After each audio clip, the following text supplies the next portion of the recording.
Hello, everybody. My name is Suri Rodriguez, and today me and my teammates will be discussing academic language in reading, specifically in the lower levels, elementary level.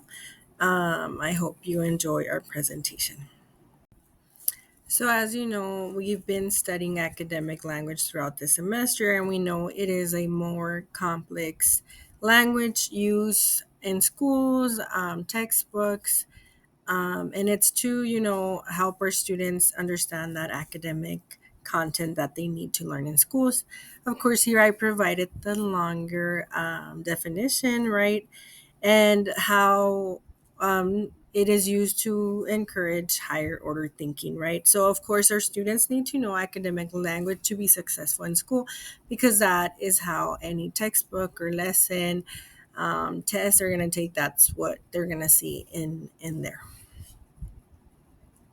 So, three set goals for academic language is, of course, the clarity, formality, and complexity. So, for clarity, of course, academic language aims to communicate ideas, um, very precise, and it's used throughout reading, right? Even at the elementary level, that grows onto, middle school, high school level, right? And it is the same vocabulary. Of course, it gets a little bit more complicated, or more academic language is added throughout the years. Formality, right?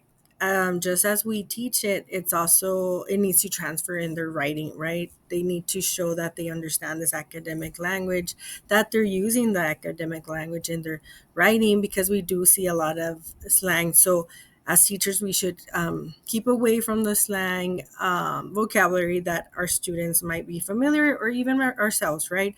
So stick to your academic language to help those students understand it and use it in their writing. Complexity, right? We know it has complex sentences, structure, and vocabulary. So therefore, we got to teach our students, right, how to analyze these complex sentences, and how to use that vocabulary in their writing and in their comprehension. Our focus is second grade, so I included some reading vocabulary, academic words that we use, which is main idea, supporting detail, story element, summarization, predictions, cause and effect, comparison, illustrations, and text features.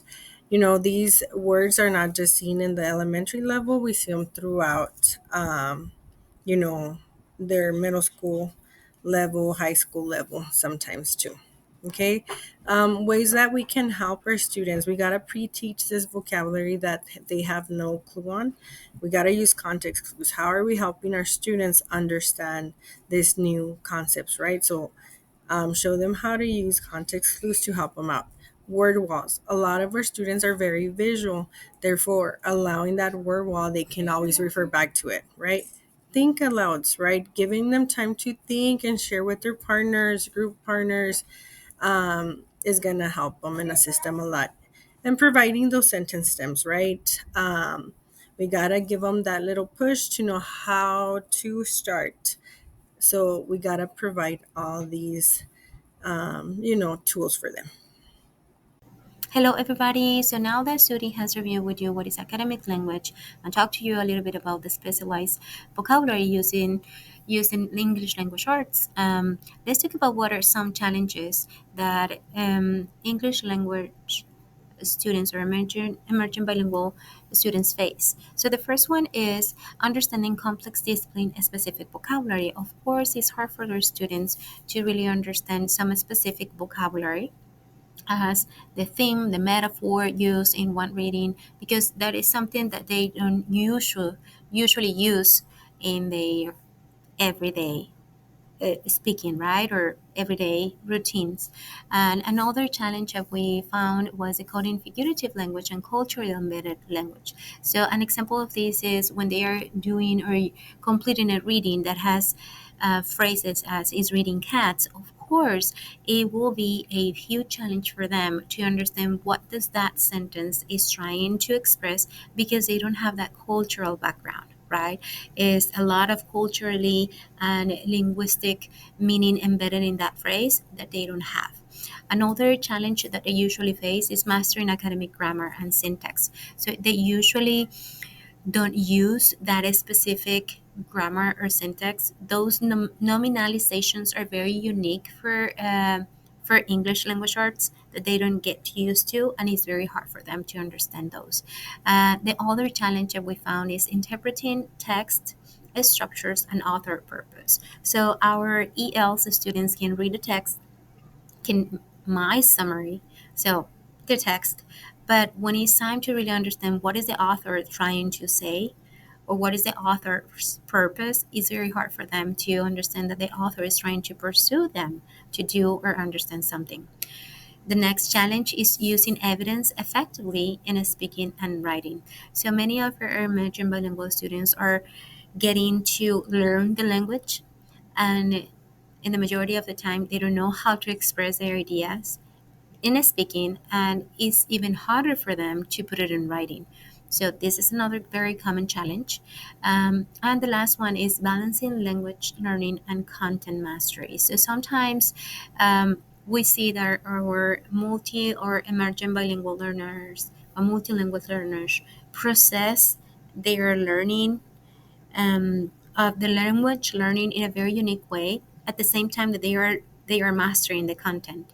So we need to make sure that they are really understanding both, and there is a balance between learning the language and mastering the content of the subject.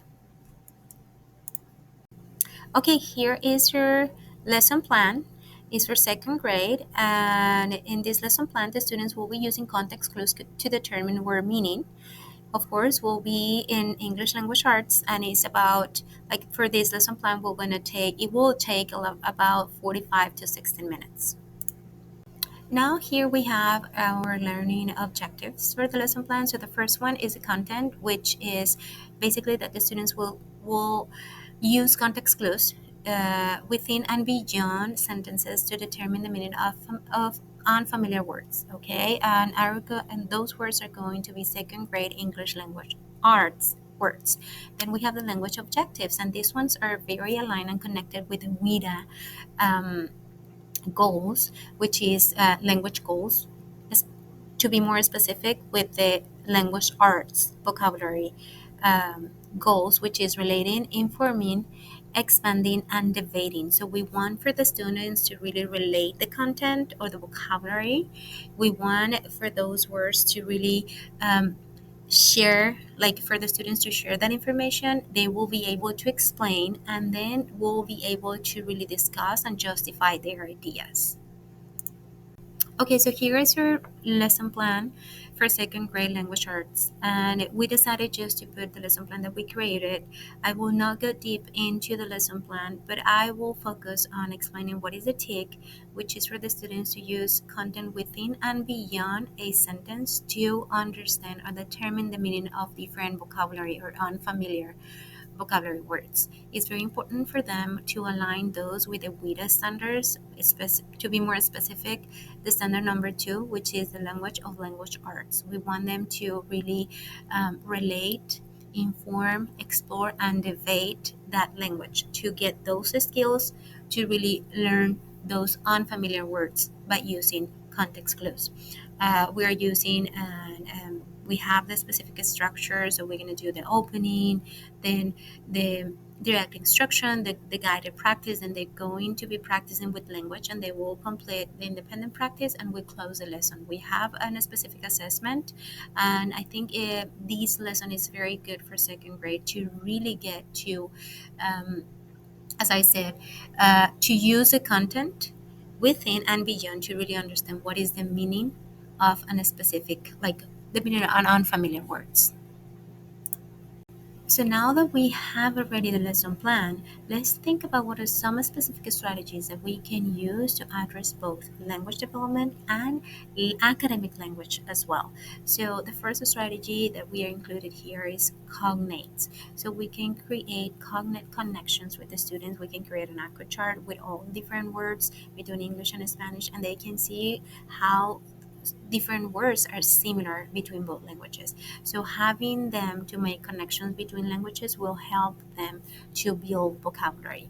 The other strategy will be home language bridging. So it's very important that we let them use their first language into the lesson to learn new vocabulary. So it's called bridge, but it's also translanguaging. Okay, so we can encourage them to translate in the language in their journals. So it's basically translanguaging. The other strategy is, of course, working in pairs or working in groups. So we can always create a structured lesson in which they or the students will be partnering with another student that is an opposite language, right? Is dominant in the opposite language, so they can help to each other and have very unique roles to help with understanding new or unfamiliar words. The other strategy is scaffolding or scaffolded questioning. So it's important for them to have those sentence starters that they can use to start their writing or to speak or to express or better talk about their ideas. So, for example, we can use what I like about this text was, or something that I've noticed in this word, or this word could be different to this one because of the meaning of this word could be. So we can just have these sentence starters for them to start understanding unfamiliar words. Another strategy is using multimodal learning, right? We can present the vocabulary in many different forms. It could be by images, by reading, by using sounds, we use a lot of that total physical response as well. So we can provide many different models or different ways to present new vocabulary words or to help them to understand unfamiliar words. And the last strategy that we are including here is cultural responsiveness, which is basically um, asking them or letting them to use their backgrounds to make connections with the unfamiliar words or with the content that we have in that lesson, right? So they can just use their backgrounds to really build our lesson. Okay, these are some strategies. Okay, so here is your group conclusion.